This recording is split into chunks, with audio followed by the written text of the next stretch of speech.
শিক্ষার্থীদের ন্যায় দাবিতে আন্দোলনের নামে আন্দোলন দমন করার উদ্দেশ্যে মহলগঞ্জের নোটিশ জারি করে এবং শিক্ষার্থীদের দল থেকে জোরপূর্বক বের করে দিতে পানি ও বিদ্যুৎ সংযোগ বন্ধ করে অমানবিক আচরণ করে।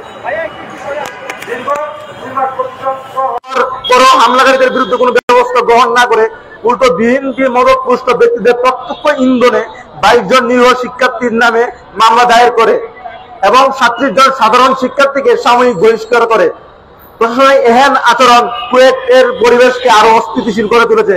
বর্তমান প্রশাসনের নিরপেক্ষতা ও বিশ্বাসযোগ্যতা সম্পূর্ণভাবে হারিয়েছে। আমরা এই ঘটনার তীব্র প্রতিবাদ জানিয়ে নিম্নলিখিত দাবি উত্থাপন করছি।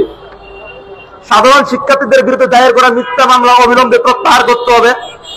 অবিলম্বে 37 জন শিক্ষার্থীর বহিষ্কারাদেশ প্রত্যাহার করতে হবে। শিক্ষার্থীদের ন্যায়সঙ্গত দাবির প্রতি সংহতি প্রকাশ করে ছাত্র শিক্ষক বন্ধন রক্ষার স্বার্থে বর্তমান উপাচার্যের অবিলম্বে পদত্যাগ দাবি করছে। আমরা মনে করি একটি শিক্ষা প্রতিষ্ঠানে এ ধরনের দমনমূলক ও রাজনৈতিক প্রভাবিত প্রশাসনিক সিদ্ধান্ত ছাত্র সমাজের ভবিষ্যৎকে বিপন্ন করে দ্রুততম সময়ের মধ্যে দাবি সমূহ বাস্তবায়ন না হলে সাবেক ও বর্তমান শিক্ষার্থীরা বৃহত্তর কর্মসূচি ঘোষণায় বাধ্য হবে। আয়োজনে সাবেক শিক্ষার্থী কুয়েট। ধন্যবাদ সকলকে।